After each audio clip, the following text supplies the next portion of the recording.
চুপি চুপি দেখছিলাম আমি একটি খাল থেকে একটি বেজি বের হচ্ছিল, সেখানে ভিডিওটা করি।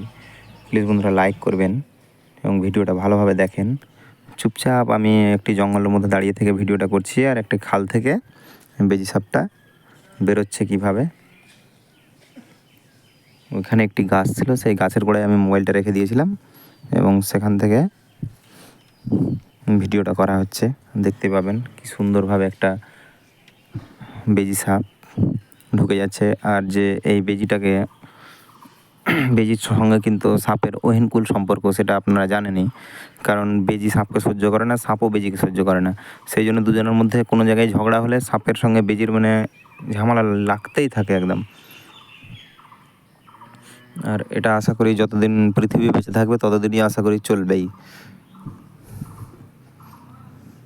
আর অনেকে বলে যে না, বেজি সাপে যদি ওই সাপকে কামড়ে হয়তো ওর মুন্ডুটা কামড়ে ফেলে দিল বা বিষ দাঁত ফেলে দিল, তা না।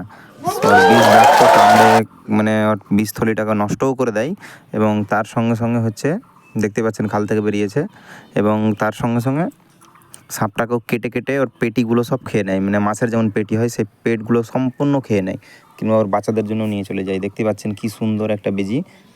প্লিজ বন্ধুরা লাইক করবেন এবং চ্যানেলটা সাবস্ক্রাইব করবেন। এরকম ভিডিও অনেক আছে, আমার চ্যানেলে গিয়ে দেখতে পারেন। খালে ঢুকেছিল এবং খালের কাছে মোবাইলটা চুপচাপ রেখে দিয়ে আমি দূরে ছিলাম, দিয়ে ভিডিওটা রেকর্ড করেছি। আপনাদের অবশ্যই ভালো লাগবে, কারণ এরকম কাছ থেকে ভিডিও করা অন্য মোবাইলে হয়তো দেখেননি।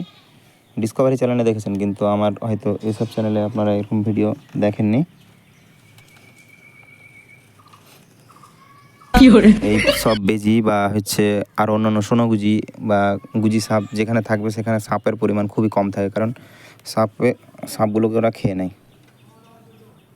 চলে গেল,